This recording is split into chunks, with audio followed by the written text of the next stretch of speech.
É comum a gente separar a nossa vida, assim, em grupos, né? Principalmente em grupos de relacionamento de pessoas.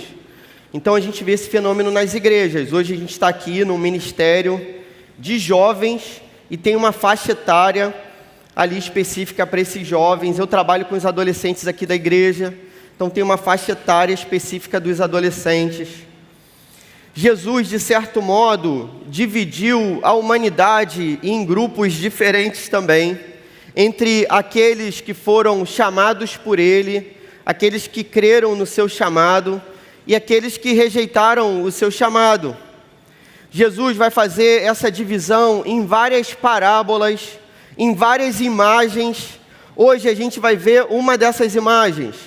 Jesus, por exemplo, na parábola do semeador, ele vai dizer que o semeador lança a semente, aí uma semente cai fora do caminho, outra cai num terreno pedregoso, outra vai ser sufocada por espinhos, outra cresce e dá frutos.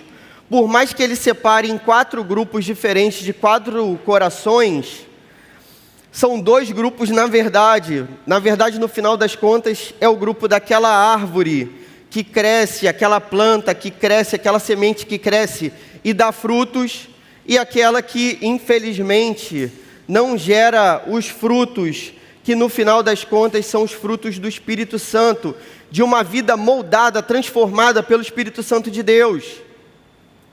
Quando a gente separa a nossa vida em determinados grupos, isso é um caminho natural, faz parte um pouco da fase da vida. Então, provavelmente, os amigos que estão aqui vivem mais ou menos a mesma fase. No meu caso, eu e minha esposa, a gente se junta com amigos que têm filhos mais ou menos da mesma idade, porque a gente está vivendo os mesmos dilemas, os mesmos problemas. A galera que está para se casar se junta com a galera que está para se casar. A galera que está na universidade se junta com a galera que está na universidade. Isso não tem problema nenhum.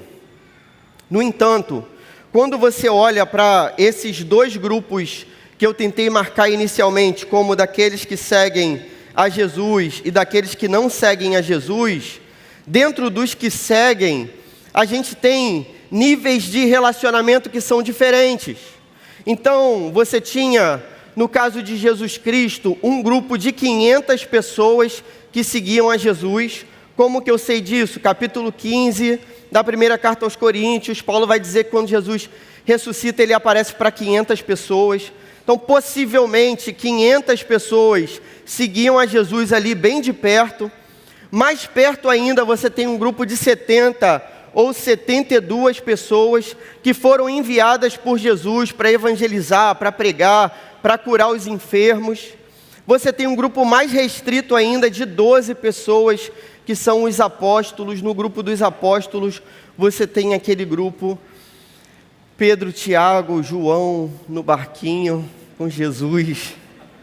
A todo momento, Jesus dentro do barco, fora do barco, eles estavam com ele. Esse grupo viu a transfiguração. Esse grupo viu coisas que ninguém viu. Pedro foi no meio desse grupo mais restrito, aquele que em algum momento, por alguns segundos, conseguiu andar sobre as águas. O único da história que fez isso, né, seguindo os passos de Jesus. João foi aquele que reclinou a sua cabeça sobre o peito de Jesus no dia da ceia. Tiago seria o primeiro a dedicar a sua vida a Jesus. Jesus diz para João e Tiago: vocês estão preparados para tomar o cálice que eu vou tomar? E eles dizem sim.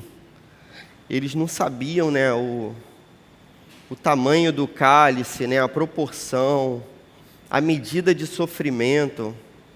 E Jesus diz para eles: é verdade, vocês vão tomar desse cálice, mas eu não tenho como dizer quem vai sentar à direita, à esquerda. Aproximadamente 6 anos depois dessa conversa, Tiago vai ser morto por causa da palavra de Deus. A gente está diante de um texto em que Jesus começa a acelerar os seus passos no sentido de chegar a Jerusalém. E quando ele acelera os seus passos, parece que ele acelera o seu discurso também. Sabe aqueles vídeos que a gente vê assim, de debates, em que uma pessoa diz uma coisa, a outra diz outra, aí fazem uma montagem assim, corte rápido, Tramontina, sei lá o que, não tem um vídeo assim? Cara, Jesus, nesse momento aqui, ele está nesse nível corte rápido. Alguém fala alguma coisa, Jesus, eu vou te seguir.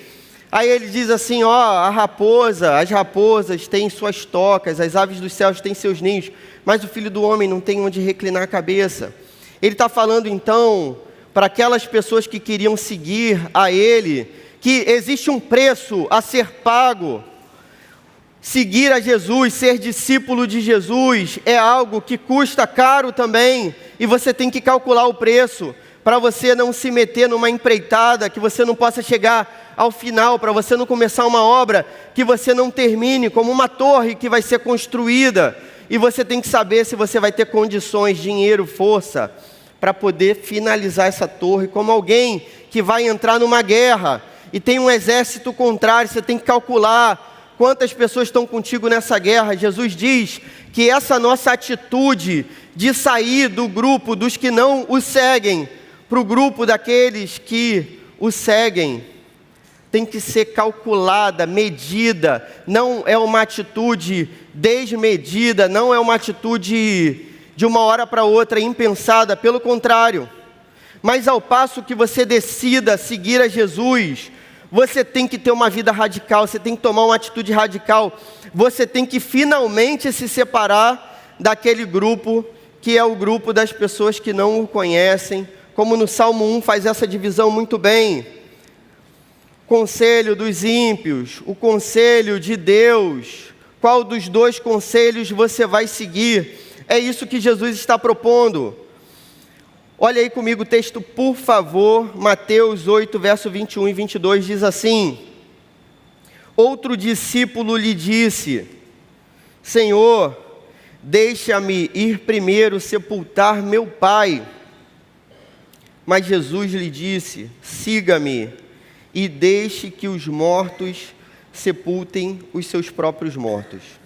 Esse texto é interessante porque parece que nesse corte rápido, Jesus está sendo meio que insensível. Então a pessoa diz assim, Senhor, espera só um pouquinho, vou enterrar meu pai ali, está no dia do velório, vou enterrar meu pai e daqui a pouco eu volto para te seguir. Jesus fala, não, enterra seu pai não, deixa que os mortos enterrem os mortos, você vem e me segue. A história desse texto não é exatamente essa. Essa pessoa aqui usou uma expressão idiomática, uma expressão do seu idioma, da sua língua, uma expressão do seu tempo, que era bastante comum. Era você dizer que primeiro, antes de cumprir uma tarefa que seria decisiva para a sua vida, você teria que cumprir outra, e deixar essa tarefa decisiva para depois. Então, o que está sendo colocado aqui não é literalmente o enterro de um pai. Esse cara não estava no dia do velório, porque se ele tivesse, ele tinha que estar no velório, e não ali do lado de Jesus, esperando para ver o que Jesus ia falar para ele. Não era o dia do enterro, não era nada disso. Ele está dizendo para Jesus assim, Senhor, eu preciso esperar mais um pouco, eu preciso cumprir tarefas como filho. De certo modo, o pedido que ele faz para Jesus é totalmente lícito, e é um pedido bacana, eu quero cuidar da minha família. Só que ele entendia que o fato dele cuidar da família dele, significava que enquanto ele cuidasse da família, ele não poderia seguir Jesus. E Jesus vai dizer para ele que não é assim, que a prioridade, a primazia, o mais importante era o fato de você deixar tudo para trás e seguir a Jesus. Ou seja, onde que eu quero chegar? É aqui que você tem que entender. Jesus agora faz uma divisão nova das pessoas que existem nesse mundo. Numa imagem, ele desenha o quadro de mortos que enterram seus mortos. E no outro quadro, ele fala de pessoas que estão vivas, que o seguem. A humanidade, de modo perfeito, pleno, maravilhoso, nas palavras de Jesus, na visão dele, está sendo dividida desse jeito. Em qual grupo você está? Pense numa vida gloriosa. Cara, quem é maneiro aí que você curte? Pô, uma artista chamada Taylor Swift. Eu sempre falo dessa moça. Eu não entendo as músicas que ela faz. E faz maior sucesso, maior sucesso. Coisa linda, tem um pessoal aqui que chora ouvindo. Pô, eu pesquisei, cara, fiquei anos me dedicando àquela letra. Não faz sentido nenhum. Só ela e essas pessoas aí premiadas entendem. Cara, olha só, essa moça, pelos padrões humanos, contemporâneos da nossa sociedade, ela é considerada muito bonita. Não é isso? Cara, ela deve ser, eu não fiz essa pesquisa, mas imagino, muito rica. Deve ser uma pessoa muito inteligente, tão inteligente que eu nem entendo a letra que ela faz. Ela tem legiões de seguidores, ela faz sucesso, a música que ela lança, o álbum, ela é autora das próprias letras, então ela tem esse talento. Pensa num outro caso. Messi.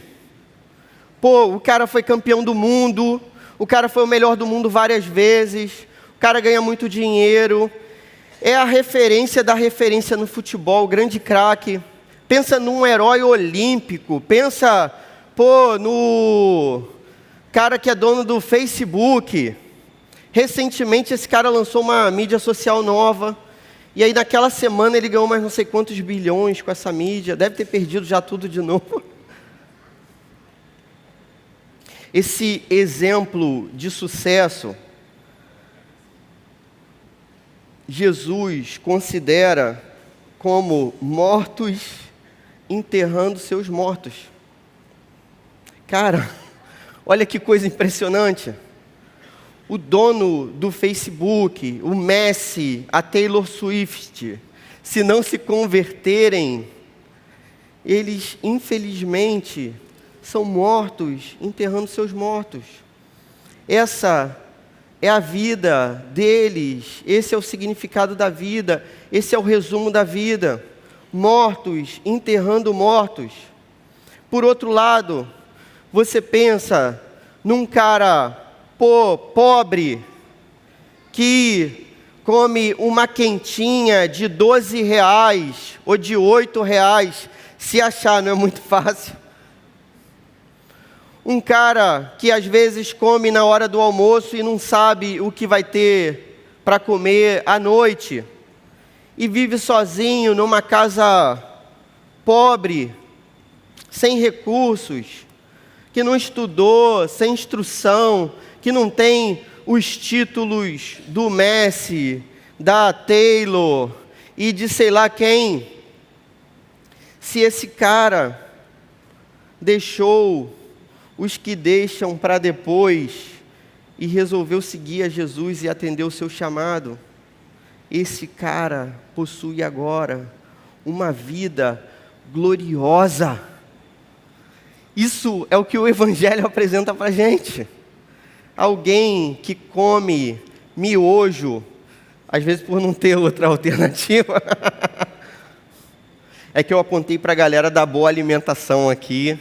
Pouco, sempre que eu falo de miojo, pessoal, cara, aquele que come comida feita no micro-ondas, lá por sua pressa, essa pessoa vive na presença do Deus que mudou a história, o Deus que intervém, o Deus que se preocupa, o Deus que se relaciona, o Deus amoroso, manifesto em Jesus Cristo, nosso Senhor.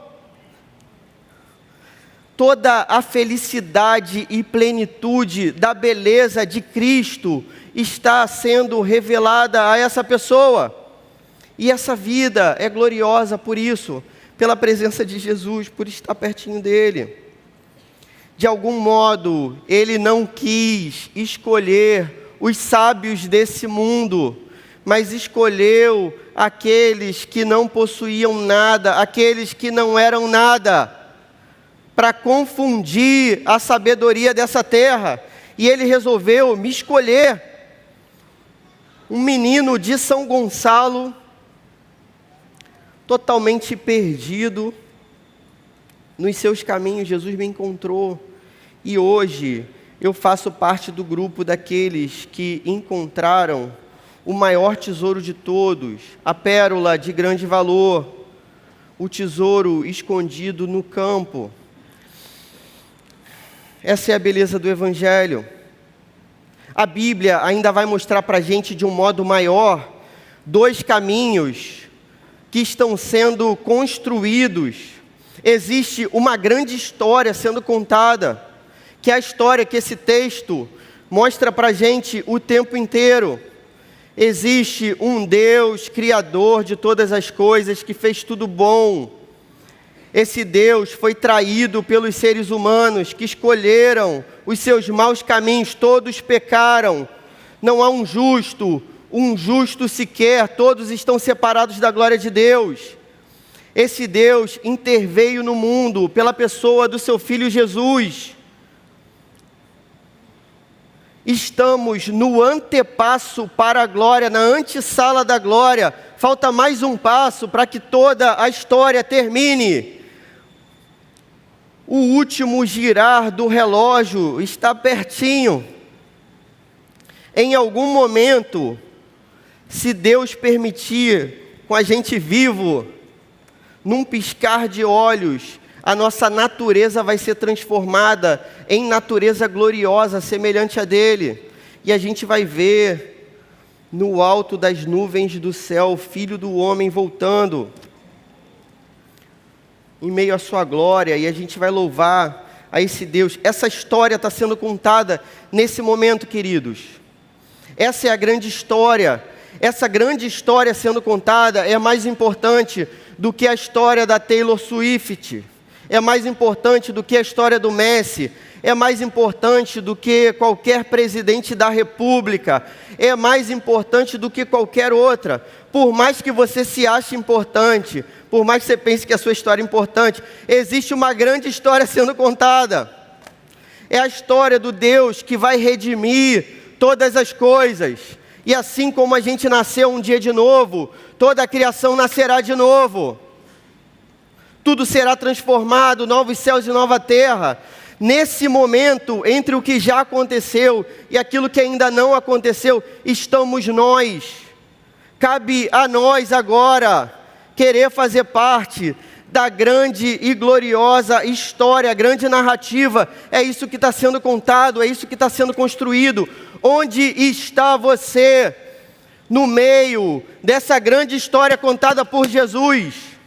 Você faz parte do grupo de mortos que enterram seus mortos, que deixam para depois, que vivem uma vida mesquinha, miserável, sem Deus.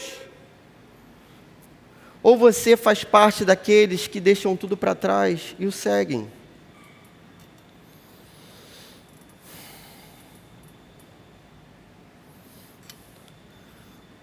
Jesus te chama hoje para calcular o preço de ser seu discípulo. Não é uma escolha destemperada, incalculada, mas calculando, dá um passo para frente e segui-lo. Como que a gente aplica essa grande lição de Jesus Cristo à nossa própria vida? Primeira aplicação, se você puder anotar, vai ser maneiro demais. Seja um discípulo radical. Seja um discípulo radical. Esse é o seu grande chamado. Viver para amar e glorificar a esse Deus. Deixe aquilo que era morte na sua vida para trás. A gente ouviu testemunhos aqui falando sobre pornografia, sobre fofoca, sobre mentira. Decida-se afastar dessas coisas hoje. Mergulhe de cabeça na grande história de salvação, que é a história que vai moldar o seu coração até o último dia. E o seu coração moldado vai ser usado para alcançar outros corações também. Um dia, quando eu li sobre o avivamento que aconteceu no país de Gales, no início do século XX, e foi o que é impressionante para mim, e eu me impressionei também, sabendo que os discípulos de Jesus, possivelmente, eram jovens, aqueles que Jesus chamou, Pedro, Tiago, João e todos os outros, possivelmente eram jovens da idade dos adolescentes da igreja e do Gol. Eram adolescentes e jovens chamados por Jesus para mudar o mundo.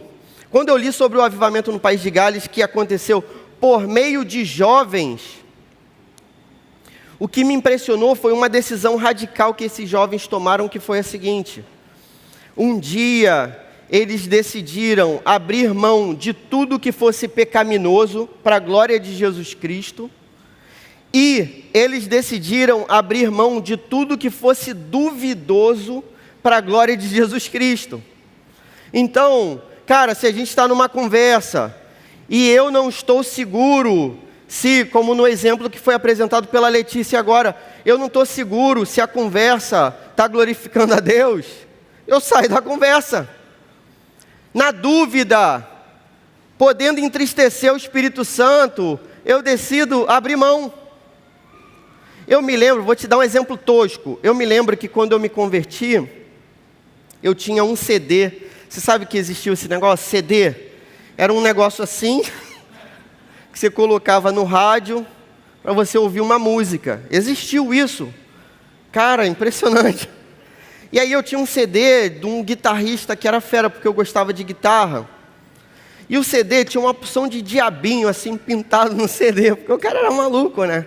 Aí a onda também de uma vertente do rock era essa: ser ocultista, fazer pacto com o diabo, sei lá o quê. E aí eu me lembro que quando eu me converti, eu olhei para aquele CD assim e pensei, caramba, aí esse cara tá...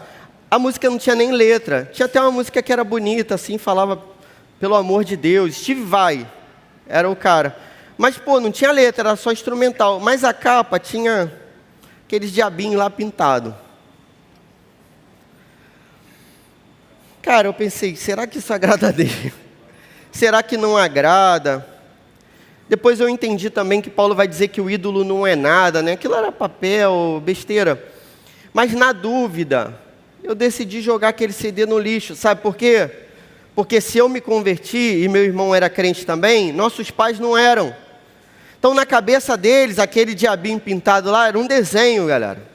O ídolo não é nada. Mas na cabeça dos meus pais, era um diabo, estava ali.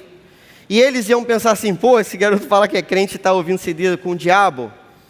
Então, na cabeça deles, isso não ia funcionar. Então, eu resolvi jogar fora um CD caro. Aquilo me custou para comprar aquele CD. Pô, era coisa difícil. Joguei no lixo.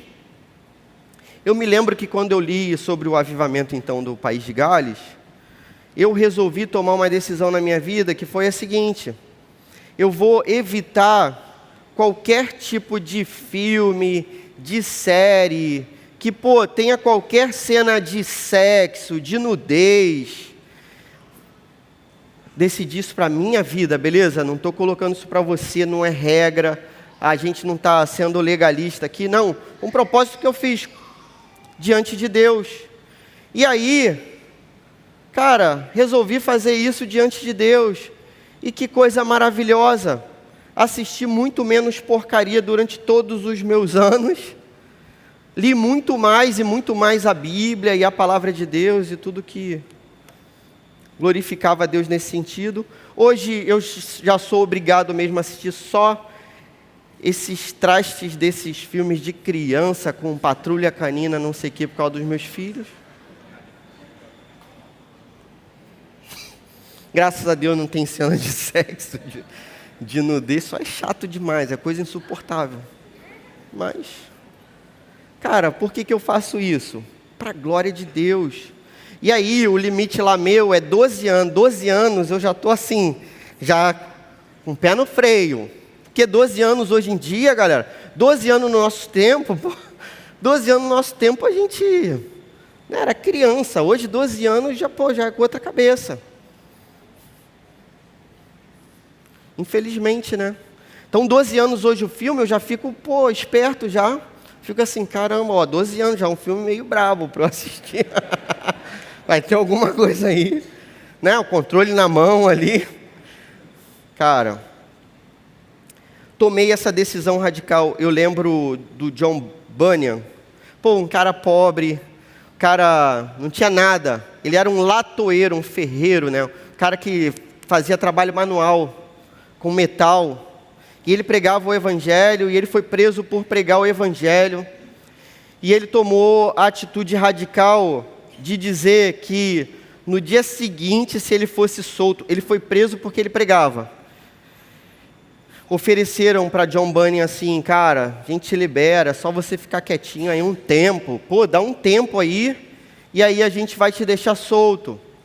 E ele resolveu tomar a atitude radical de deixar os mortos enterrarem seus mortos. Ele disse, se vocês me liberarem, no dia seguinte eu prego o Evangelho. Me soltou, no dia seguinte eu prego. John Bunyan, ele tinha uma filhinha, cara, que era cega. Uma menina cega, num tempo em que não existia, Estatuto da Criança e do Adolescente, lei que protege criança. Cara, imagina, você é pai de uma menina cega. Pela causa do Evangelho, John Bunyan resolveu deixar tudo para trás e seguir a Jesus Cristo.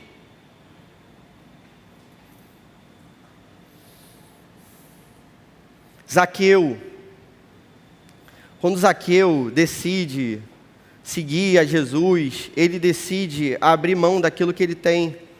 O MacArthur vai dizer, comentando o texto de Zaqueu, que possivelmente Zaqueu ficou pobre naquela noite. A fala de Zaqueu não era assim, cara, eu dou e ainda vai sobrar. Não, eu dou e não vai sobrar mais nada. Foi a atitude radical. Seja um discípulo radical. Abandone os que deixam para depois, que é a segunda aplicação. Deixe os que deixam para depois. Deixe os que deixam para depois, porque esses têm a vida definida como mortos que enterram seus mortos. Infelizmente, no grupo dos 12, existia um cara ali que estava contrário a tudo. De vez em quando, ele lançava as suas pérolas e dizia assim, esse perfume é caro, para desperdiçar, jogar aos pés de Jesus. Cara, geralmente essa galera que é gananciosa fala muito de ajudar os pobres. Então ele falou assim, era muito melhor a gente pegar esse perfuminho aqui e vender e distribuir entre os pobres. Mas a Bíblia vai dizer, o Evangelho de João, que Judas era ladrão. Judas roubava o dinheiro. Apesar disso, os discípulos de Jesus, caminhando com Jesus, eles precisaram, em vários momentos, deixar o conselho de Judas de lado e seguir a Jesus Cristo. Infelizmente, irmãos, ainda no nosso meio, tem uma galera que vive de fofoca mesmo. Infelizmente, tem uma galera que vive acessando pornografia e defendendo isso no nosso meio e achando isso legal. Tem uma galera maledicente, murmuradora, falando mal. É impressionante como é que essa galera encontra os seus amigos.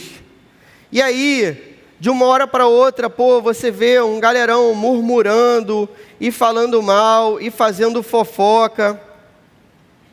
Tome a atitude radical de dizer para essas pessoas, de modo delicado, beleza, de modo educado, amoroso, dizer assim, pessoal, eu não sei sinceramente se a nossa amizade tem entristecido o Espírito Santo de Deus. Eu vou dar um tempo da nossa amizade. Vou dar um tempo. Vou buscar uma outra galera, vou andar sozinho que seja. Mas tem um galerão aí para você se misturar. Beleza? que não é a galera que está murmurando, falando mal da liderança, que não é a galera que está contra os pastores, amargurado contra a disciplina eclesiástica. Busque essa galera que está com o coração em Jesus, que deixou os mortos para trás e segue a Cristo de todo o coração. Mas Clóvis é o meu namorado que fala mal da liderança da igreja. Termine esse namoro. Clóvis, eu já estou noivo, já estou noiva. É minha noiva, é meu noivo. Casamento está marcado. Quanto não assinou o papelzinho? É hora. Deixe os mortos enterrarem seus mortos. Termine esse noivado o quanto antes para seguir a Jesus Cristo. Saia do grupo dos sem compromisso. Saia do grupo dos que dão desculpa para participar das atividades da igreja. Saia desse grupo hoje. Tome uma atitude radical. Siga a Jesus. Terceira e última aplicação: siga Jesus. Tenha os olhos, os ouvidos, a mente, a atenção, o coração nele.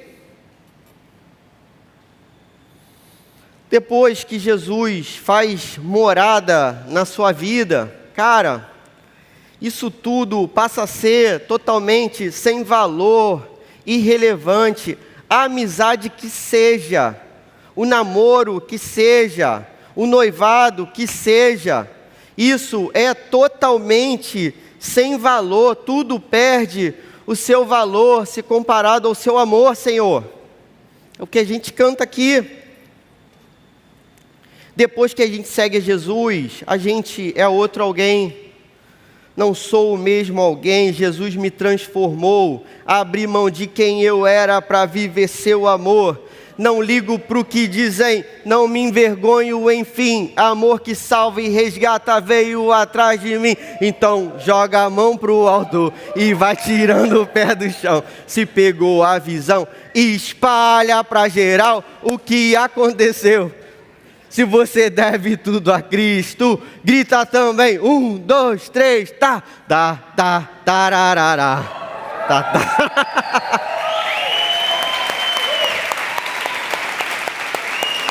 Poxa. Espero que os irmãos do louvor se sensibilizem depois dessa me chamando, né, para poder participar.